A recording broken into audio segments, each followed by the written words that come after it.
those who don't know me, my name's Tony Hughes. It's my privilege now to host a panel discussion. So we've got about 15, 20 minutes to do that. Can I just really encourage you to think about some questions that you'd like to ask? So I've got two panellists I'm going to invite up. I'm going to invite questions from the floor. So the first person I'd like to invite up is Iain Good. Iain is one of the founding partners at Choice for Growth, and they're a business and brand strategy consulting business that works with clients to create growth through understanding how to win the customer's choice. Iain has 30 years experience in consulting to a wide range of leading premium brands.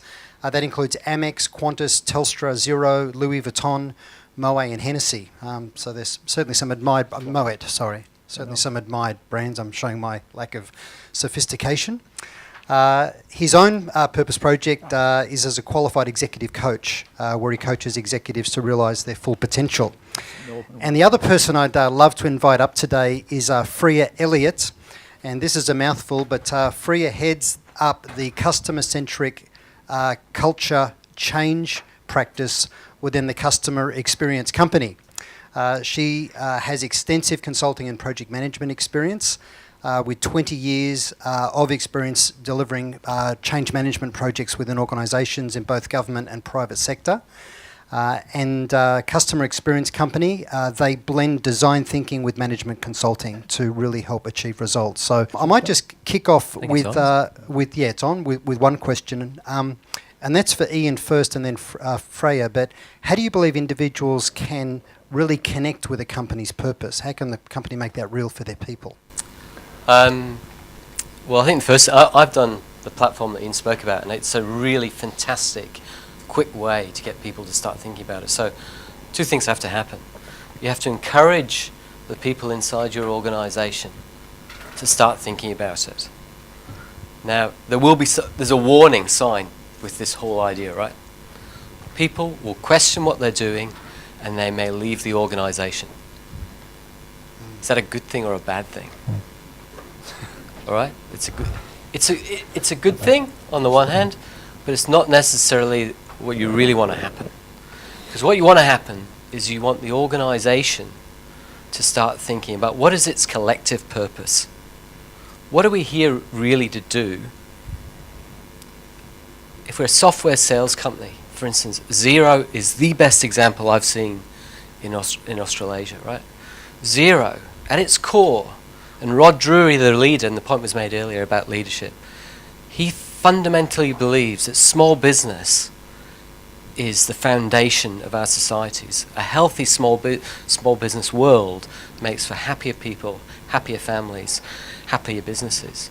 And so he's got thousands of software engineers believing what they do actually helps deliver a better world in which to live.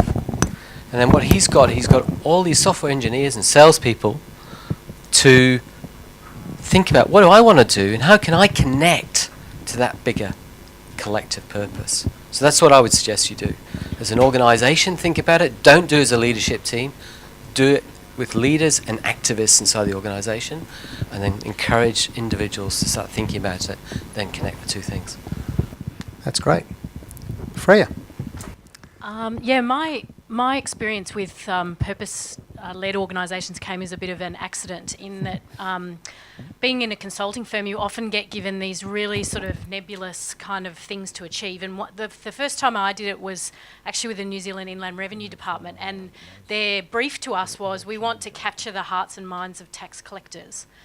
And and that was my brief. And exactly, we want to make tax collectors more customer-centric, which is really interesting. And I can remember, really interesting actually in light of what's happened with the Australian Tax Office in the last week or so. But so what we, I kind of went into this mad panic of really understanding this subject in a really short space of time so that we could help them through this. And the kind of really big learnings that I would say is you do need a very committed leader to be able to put this type of thing in place at an organisational level. But then the other thing is, it is so much more than a communications exercise. So for companies that I've worked with that have thought of it as being an exercise where the leadership team goes into an offsite for a couple of days and comes up with a purpose statement, and then that gets communicated and gets put on banners in the elevator. That is not what this is about. This is a very, to really do this well inside large organisations, you really need to involve everybody within the organisation in a conversation about purpose, and it needs to really be done through not just the top leaders but the frontline leaders, and that's what creates this sort of sustainable understanding of what is the core to this organisation, and then people can choose whether or not they want to align to that or not. Wow, that's really great advice. Have we got a question from the floor that they'd like to direct to the panel? Peter, can I just pass you the mic so we pick it up on the recording? Good morning. Thanks for a great talk, Ian. Now you showed us all these great results that ensue when you have purpose in an organisation, and the people carry that purpose forward. But in a world where we're measured by end of month and end of quarter results, I often get the objection that we haven't got time for all that, because we've got the end of the quarter, we've got the end of the month coming. Haven't got time for that fluffy stuff, right? So what's the thing that you can do to actually get it into an organisation and make it stick, and make somebody believe in it so much that they actually want to drive it through the organisation, knowing it's not going to happen by the end of the month? Yeah. It's a good question, and you're right. That does come up regularly, but I think it takes courage, first of all, for leaders to embark on this kind of change program, because it isn't easy, and the results may be a little bit down the track. But it would be, these things aren't mutually exclusive. By working on purpose and working to get this right in your organization doesn't mean you're starting to delay deals coming through the door. If you think about it, why is it that people buy from you in the first place? No one's going to buy from you because you've got a quota to meet, or because you've got a target to hit. No one's going to buy from you for those reasons, or for any reason that you might have. People buy from you for their reasons. And if you think about the market environment we're in now, low trust, low engagement, VUCA world, all that sort of stuff, we have to work even harder than we did before to help them see the value that we can create. You're never going to really get on their side of the table, invest in creating that value so you've got more opportunities in your pipeline, higher profitable opportunities in your pipeline, stepping out of the discount cycle, because in this other cycle where you just got transactions, they're driven by, low prices, right? Clients asking for 30% discounts and stuff like that. And you might be winning business, but you're not making money. A lot of organizations are in that cycle. The more you focus on getting your people thinking about purpose and thinking about how they can really be of service to others, how they can help others to achieve success, the more successful your organization will be. And the faster you will achieve results. Because one thing we know from the trust research is trust is an accelerator. The more you have trust, the faster things happen. Yeah? You want deals to accelerate faster through the pipeline? Build more trust. How do you build more trust? Have purpose. Yeah? It answers so many things. I mean, people get mystified by this purpose word. It's so intangible. But if you unpack it, you can do some very simple things very quickly that are going to have an impact. And Ian, if I can just really support that, because all of us know that the speed of business is determined by the level of trust that exists, and the size of the customer commitment depends on the level of trust that exists. So trust is critically important, and you talked a lot about intent, Ian. So there's actually a question I'd love to ask all three of the people on the panel, if that's okay, is that you talked about intent and we talked about purpose, but for me, selling has always been and should continue to be about making a positive difference in the lives of customers and within their businesses, both personally and professionally. You're right, it's not about the seller achieving their goals. Yeah. So can we maybe just explore values? Because I think we touched on cricket earlier today, but if, for example, the goal of the leadership team with Australian cricket is for Australian cricket to be the number one team in the world, then maybe in their minds the ends can justify the means. But if they're not underpinned by solid values, maybe where they believe that they're the custodians of a beautiful game, that those values should really drive behaviour, I guess, as much or more than what their intent or goal is. What's been your experience in businesses of balancing values with values with intent or purpose? Freya? Go for it. Yeah, so I'll continue on with my case study a little bit because I think of the New Zealand Inland Revenue, because I think it brings that to life. When we started with that as an organisation, they had goals like any other business, right? So to collect $62 million worth of outstanding debt in a certain amount of years, and what it did really is that people, human beings at the front line especially, don't connect to large mission statements like that. So they understand them, but they don't connect to them. And so we actually went through an exercise of actually breaking down what is their true intent or their true purpose. And they came up with a few different things. One is, our job is to collect tax on behalf of the New Zealand government to go to build roads, schools and hospitals. So there's kind of a human or an intrinsic motivator in there. It's like, why do I collect tax? It's to benefit other people. And then the other one was to repurpose those types of mission statements into something that's much more real for people. So they ended up with statements like, our job is to help people file and pay on time. And the mindset shift from going from our job is to collect $62 million worth of additional tax in 3 years to my job is to help people file and pay on time creates a massive swing in behaviour. So they understand that what the organisation is actually truly valuing here is my ability to be able to help people. And so it's very fundamental. Coming up with that concept is quite fundamental to actually achieving that and to shifting that mindset and engaging the hearts of people into what they're actually doing. Yeah. Freya, that's great. And Iain, what's your view about linking values with purpose? I go back to really understand and articulate what is the unique DNA of your organisation. So many people have got values plastered on a wall in an office. I could take it up and put it into the office next door in a completely different sector, and nobody would know the difference. You've really got to get to the heart of what is unique about your organisation first. That's not a leadership job. That's a leaders engaging with people that are the best of their breed inside that organisation, whether they be salespeople, customer service people, human, it doesn't matter.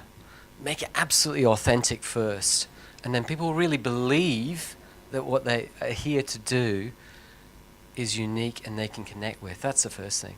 I think the second thing is champion those people that are really living the values. Those people that, live and breathe what the company's all about. If you make those people the heroes and demonstrate the returns that those people are getting for the organisation, we humans, we herd. We follow those people that get results because we are vulnerable and we don't often believe in our hearts that actually, if I stay committed, I'm going to get that result. So you need to absolutely showcase those people that have those values in them and have got the results. Can I just add a Yeah, quick go. one? There's I don't believe anybody comes to work and wants to do bad things. I think we've all got intrinsic values and all that sort of stuff, but oftentimes we lose connection with those values individually and inside the organisation we work for. There's one example that I read recently about radiologists. These are really skilled, trained people, and they would sit in this back office looking at X-rays from people. They would look at these X-rays. They would come across their desk and they'd have to sort of do a diagnosis of what they're seeing on the screen. And what they found was when they audited this, they found there was a huge amount of error in the diagnosis from these X-rays that people were seeing, and they mapped that back and they wonder what's going on, and they figured out it was actually because the people in the office that were looking at the screens, they had no connection with whose X-ray that was. So all they did was they attached a photo of the person to the X-ray and said, "This is Julie Smith, and this is a little bit about her," and they attached her details to the X-ray. Accuracy went through the roof. I mean, record levels of accuracy through the roof. All they changed was that person's perception of who they're connecting with. Yeah, that they still had the values of the organisation at heart, but they'd lost the connection, they'd lost the alignment, and when they were able to get that back again, everything changed. Does that make sense? That's a brilliant example. Do we have another question from the floor? Actually, one down the front.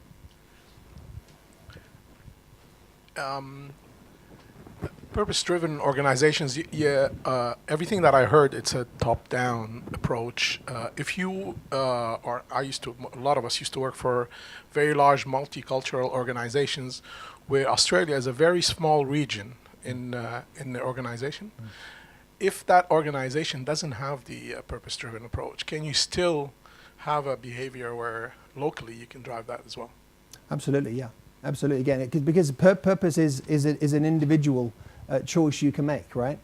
So you're talking about a region of a business within a larger organization or an individual person? Yeah, absolutely you can, yeah. I think purpose can be, there can be individuals within teams, or teams within larger organizations, or organizations, divisions within larger organizations that can activate purpose, yeah. We talked about the example of end of month, end of quarter behavior. Yeah. If that's the objective that the global organization is setting, doesn't it go against some of the ways that you want to drive things to go?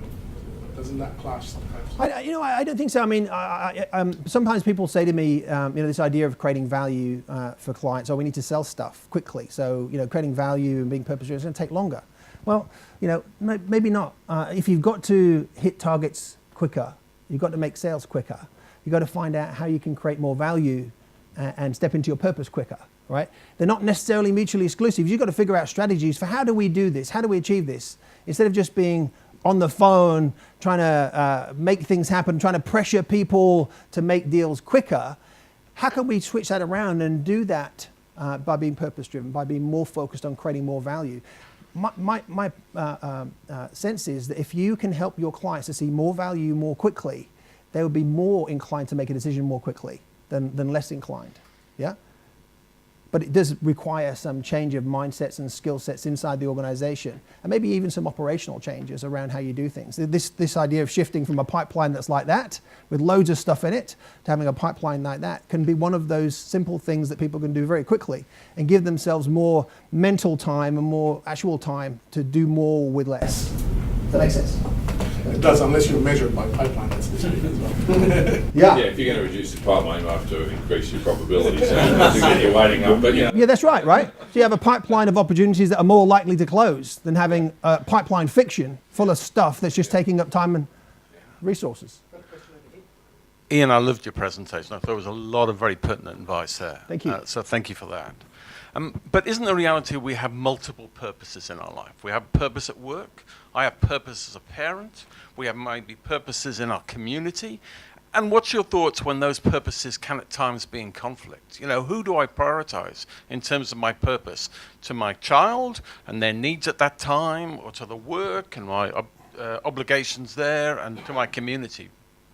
Well, I think what we know from the research is that your purpose is your purpose, wherever. It's universal, right? It's how you apply it in different circumstances that might be different.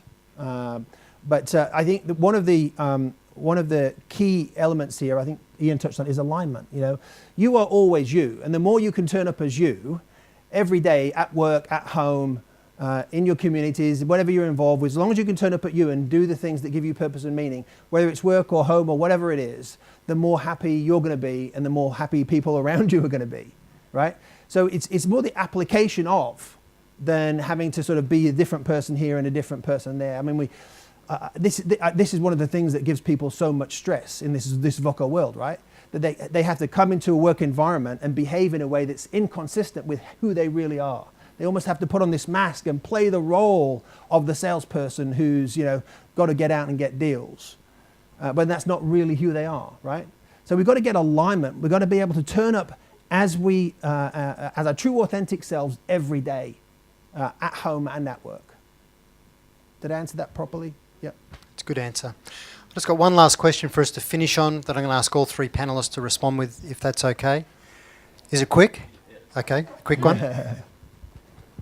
Thanks for the insights, Iain. I guess we touched a lot on the internal side, but in terms of building relationships and activating, I guess, the purpose for external, like what kind of conversations should we be having? With clients, yep. Potential clients, yeah.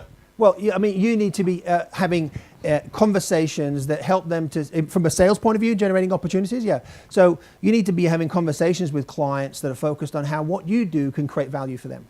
Yeah. What are the issues they're having, that they're dealing with, that they're facing, that you can help them to solve, and bring insights to that conversation to maybe help them see new value that they hadn't seen before that only you can bring to the table. Yeah? Find out what their purpose is. Connect to that organisation's purpose so that you can provide value in assisting them to deliver on their purpose. Yeah, that's a good point. Excellent. Yeah, and everyone in business needs to be crystal clear about the positive difference that we seek to make in the lives of our customers and what the business outcomes are that we help them actually to achieve. So my question for the panel is, I think organisations largely try and focus on what's the difference we make in the marketplace for our customers and try and get a sense of purpose around that. But then they want to rally staff in behind it to go and make a difference. What's your parting comments? And I'll start with you, Iain, and then go to Freya and then Iain to finish off with. But how can organisations get people truly connected and, as an employer, be focused on their purpose as an employer for their people, not just for the marketplace where they're trying to actually pull revenue? I'm sure most of you are familiar with Simon Sinek. If you haven't, look at his video. The best quote from him is, "People will not fall in love with your company until your employees fall in love with it first." So if you think about that and you think about, okay, how do I ensure that the people that take a paycheck from me, but more importantly, walk into this building 5 days a week, how can I impact their lives for the better? Is that my job actually as an organisation, foremost? And if you start from that point, I think all of a sudden you get a lot more people engaged in the conversation. Yeah, I think that pretty much sums it up. The only thing we have done a little bit of work to say, that are they the same thing? So is a brand the same thing as a purpose? And the answer to that has been no. So a brand is an external facing set of personality or like an image of an organisation, but your internal purpose needs to mimic that brand. So there can't be inconsistency between those two things, otherwise you look inauthentic. So we've always said that they're two separate things, but they need to be understood together. Yep. Yeah, and I think I really truly believe more than any other profession, sales and salespeople have an ability to make a positive impact on the world, because we're in the business of being, we're in the people business. We meet with people every day. If we can embrace our purpose and meet with people and have them be uplifted from just having met us, whether or not a sale happens, chances are a sale will happen or a sale opportunity will progress, but just having met us, they feel uplifted because we're coming from a purpose-driven place. If you find your purpose, you inspire others to find theirs. And imagine if every sales meeting we go to, every sales meeting we have with our people and externally with clients, if that can be a purpose-driven experience for those people, we can create a ripple effect across the world that can influence positive change in a world that so badly needs it. Yeah. And I want to thank all three of you. Thank you so much. A round of applause. Thanks, Freya. Thanks, Iain.